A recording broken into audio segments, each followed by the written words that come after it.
A manchete é: diretora-geral do Meteoro vai a Brasília, faz pergunta provocativa a Lula, que gera declarações do presidente que repercutem em tudo quanto é veículo.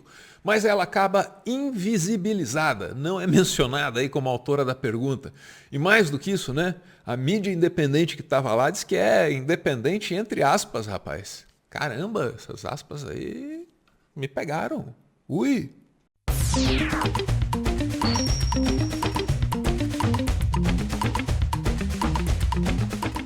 No dia 7 de fevereiro, o Lula recebeu alguns canais de mídia independente para uma conversa lá no Palácio do Planalto.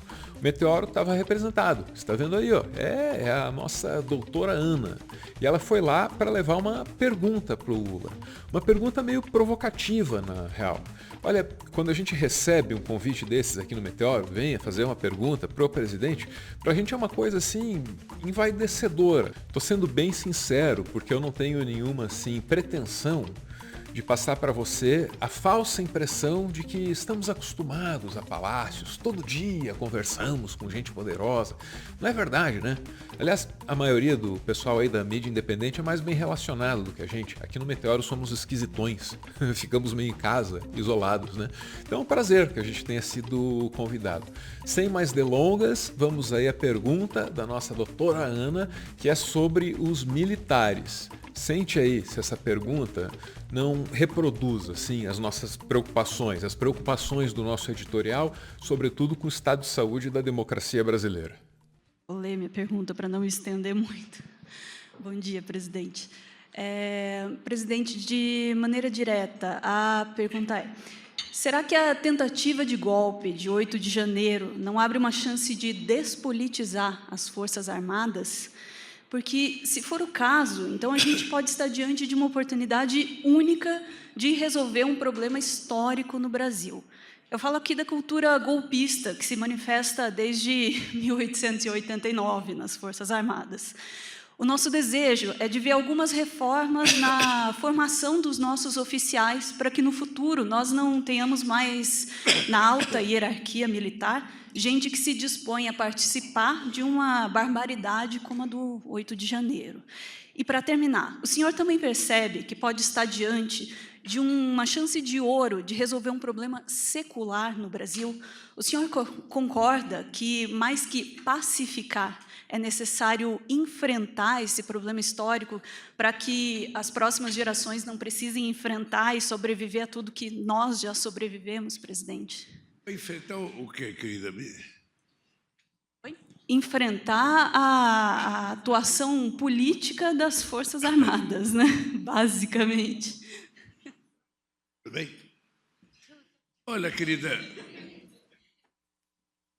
nós somos aquilo que nós aprendemos e praticamos ao longo de muitos e muitos anos. Desde a proclamação da República, os militares têm ingerência na política brasileira.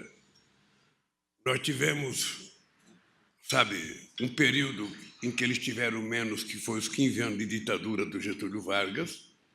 Depois nós tivemos um pequeno período em que foi a transição de Juscelino e a eleição do Jânio com o Jango assumindo.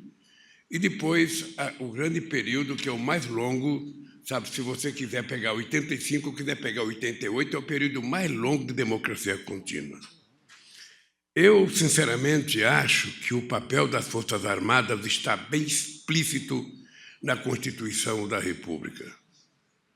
Lá está escrito que as Forças Armadas, é uma instituição, que existe como função básica proteger a soberania nacional, proteger o povo brasileiro contra possíveis inimigos externos, e garantir que a nossa soberania funcione, tanto a soberania do espaço aéreo, a soberania terrestre, a soberania da nossa fronteira, a soberania das nossas florestas. Esse é um papel que eu acho que as Forças Armadas têm que cumprir.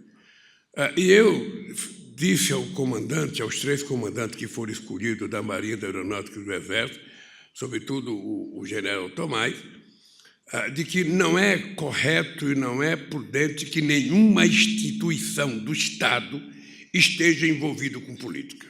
E não é só para as Forças Armadas, não, é para as Forças Armadas, é para o Ministério Público, é para o Itamaraty. Ou seja, certas pessoas que têm estabilidade no emprego, que têm uma carreira de Estado, essas pessoas podem, na hora de votar em quem quiser, que ninguém vai vigiar. Mas as pessoas não podem fazer do seu emprego, da sua atividade, que é uma atividade privilegiada, fazer disso um partido político. E eu disse para o general, lamentavelmente, o exército de Caxias foi transformado no exército de Bolsonaro, o que não é uma boa coisa para esse país. Não é uma boa coisa para esse país, porque todo mundo conhecia o passado do Bolsonaro. Ele foi um cidadão expulso do exército. Aí ele foi expulso e uma das coisas que ele tentou fazer foi explodir um quartel. Sabe? E quando ele assumiu a presidência, ele explodiu tudo. Porque ele colocou em prática uma insanidade jamais conhecida por alguém, tentando utilizar as Forças Armadas, que são representadas, sabe, por todo o povo brasileiro, para ele. Então, isso não é correto. O general Tomás disse publicamente que um dos esforços deles é fazer com que as Forças Armadas, sabe, não seja política, que ela seja legalista para cumprir aquilo que está na Constituição, e eu acho que vale para todas as Forças Armadas. Eu já tinha sido presidente 8 anos atrás, eu nunca tive problema com as Forças Armadas, eles nunca me criaram nenhum problema. Agora, eles não criaram o Cadilma também, ou seja, agora o que aconteceu com o Bolsonaro foi um desvio de comportamento de um presidente da República que resolveu, sabe, ocupar todos os cargos públicos da sociedade civil com militares. E nós estamos tentando descobrir onde está, como está, e para ir colocando o pessoal de direito nas suas funções. Não é que você não quer que o militar trabalhe no governo, não, ele pode trabalhar por competência, pode trabalhar se ele for concursado. O que ele não pode é estar utilizando o Palácio do Planalto, estava cheio de militares, e ainda tem muitos. O Alvorada estava cheio de militares, não precisa, aquilo nunca precisou disso. Então, o que nós vamos tentar contribuir é para que a sociedade civil volte a tomar conta do seu nariz, valorizar muito a democracia, porque o que nós vivemos no Brasil também foi a negação da política. Ou seja, foram anos destruindo a política não presta, todo político é ladrão, não sei das quantas, tudo. Agora mesmo todo mundo fala porque esse Congresso não presta, porque esse Congresso... Gente, a gente precisa só levar em conta que o Congresso de hoje é o estado de humor e a qualidade da informação que o povo tinha no dia da eleição. Isso é resultado. Então, a gente não pode ficar lamentando, nós temos que tentar consertar daqui 4 anos outra vez. Sabe? A quantidade de dinheiro que foi utilizada na campanha eleitoral, a quantidade de isenções, de exonerações, de distribuição de dinheiro, é uma coisa que jamais existiu nesse país. Jamais existiu nesse país. Você distribuir dinheiro para motorista de táxi, para motorista de caminhão, você fazer empréstimo para pessoas que você sabe que já não pode pagar, uma pessoa recebendo R$600 de Auxílio Brasil, pegando um empréstimo na Caixa Econômica para pagar 3,45% de juros de um dinheiro que não dava nem para ele comer. Ou seja, é total irresponsabilidade da utilização da máquina em benefício de um candidato. Então, eu acho que as Forças Armadas, também como todos nós, aprendemos uma lição. Se cada um ficar no seu lugar, se cada um cumprir com a sua função, tal qual está na Constituição, esse país volta à normalidade. É isso que eu espero contribuir nesse meu mandato para que o Brasil volte à normalidade. O Judiciário julga, o Legislativo legisla, o Executivo executa. Se cada um fizer isso, vai dar tudo certo. Se cada um quiser se meter na coisa dos outros, sabe, as coisas não vão dar certo. E outra tarefa que é importante dizer para você é que uma das coisas que eu tenho que me esforçar muito é para tentar amenizar ou diminuir essa questão do ódio que está estabelecido na sociedade brasileira. E para minha tristeza, também está estabelecido em vários outros países do mundo. A extrema-direita, que nasceu aqui no Brasil, ela está na Espanha, ela está na Itália, ela está nos Estados Unidos, ela está na Hungria, ela está na França, ela está em todos os lugares, com um discurso que é muito engraçado, é um discurso mundial, é pátria amada, a política de costumes e a questão religiosa. É assim na Grécia, é assim na Espanha. Ou seja, então, nós precisamos construir uma narrativa para que a sociedade compreenda a necessidade, sabe, de que nós precisamos voltar a conviver democraticamente, mesmo quando nós temos divergência política. E eu acho que isso também é um papel que eu tenho que fazer um esforço muito grande para tentar, ao terminar o meu mandato, ver os parentes comendo churrasco. Você não imagina a quantidade de gente que chega no Natal e fala para mim: presidente, eu não posso ir na casa da minha família porque eu estou brigado com meu pai, eu estou brigado com a minha mãe, eu estou brigado com a minha irmã, eu estou brigado com o meu irmão.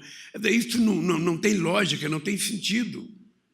Então, isso é resultado, sabe, da negação da política, e aí resultou o Bolsonaro como presidente da República. E eu acho que nós precisamos ter responsabilidade, que a culpa não é individualmente de ninguém. A culpa somos todos nós. Então, se todos nós temos culpa, todos nós temos que ajudar a resolver esse problema que é muito sério. Pô, agora vem uma questão minha. Vocês viram ali que eu peguei o trecho do Poder 360 que pegou da TV Brasil. Tá vendo aí na tela a marca d'água de todo mundo, né? Pois o Poder 360, cara, me postou esse vídeo com esse título aí, ó, em que a mídia independente vem com um independente entre aspas. Pô, meio sacanagem isso do Poder 360, sabe? Convido o pessoal aí, tem uma boa equipe, né, para vir dar uma olhada aqui como é que a mídia independente trabalha, porque essas aspas aí ficam fazendo parecer que, sabe, a gente é desonesto, desculpa. Isso não é legal com o trabalho da gente, né? Não é porque a gente trabalha no YouTube que a gente é menor dos que os jornalistas da Folha de São Paulo, por exemplo. Tá aí a Folha, ó. Tá vendo? Está repercutindo a fala que o Lula fez em função da pergunta da Ana do Meteoro. Só que na reportagem a Folha não cita a Ana do Meteoro. Muito diferente do que ela faria se fosse um outro repórter, sabe, de um outro veículo da mídia hegemônica, né? Então, assim, acho que a gente não está pedindo muita coisa, não. Só para ser tratado com respeito. E também não fiquem chateados com mídia hegemônica, porque se eu for mídia independente com aspas, porra, mídia hegemônica fica bem justo. Afinal, parece que vocês já formaram um consenso aí sobre o nosso trabalho, né? Pô, tem um adendo aí sobre a coisa da independência, né? Meteoro depende, sim, é dependente do público, né? Não tem anúncio de estatal, nem de empresa privada, tirando anúncios como os que seguem. Se você nunca precisou dos serviços de uma demolidora, talvez você não saiba o quanto esse mercado evoluiu nos últimos anos. Explosões, por exemplo, são coisa do passado. O material é caro e a mão de obra consome muito tempo. Existem soluções mais modernas e a Braskem é líder nesse mercado. Com sua técnica revolucionária, a Braskem executa seus trabalhos de demolição de maneira sustentável. Com a técnica Braskem de demolição, uma camada de solo é retirada de baixo da construção, de maneira precisa e eficiente, sem explosões, sem sujeira e sem barulho. A Braskem Demolições tem tradição e experiência no mercado. Apenas em Maceió, Alagoas, a empresa já executou mais de 30 mil demolições. Por favor, pesquise e descubra a satisfação dos clientes da Braskem. Braskem, ninguém denuncia porque ela anuncia. O produtor de conteúdo adverte. A referida empresa obviamente não patrocina esse vídeo e por responsabilidade jurídica somos obrigados a explicar a piada, estragando toda a graça que a mesma eventualmente pudesse ter. Pela sua compreensão, o nosso muito obrigado. A mesma é foda, né? Texto jurídico. Um comercial, uma brincadeira como essas, só pode ser levado ao ar por um canal, por um veículo que não quer e não tem nenhum compromisso comercial com uma Braskem da vida. Entende isso? Olha, a gente depende do público, a gente não depende da Braskem. Nesses veículos da mídia hegemônica é o contrário, eles não dependem do público, eles dependem das grandes empresas. A questão não é ser independente, a questão é com quem você criou uma relação de dependência. Aqui no Meteoro, a gente criou sim uma relação de dependência com o nosso público. E eu tenho orgulho dela.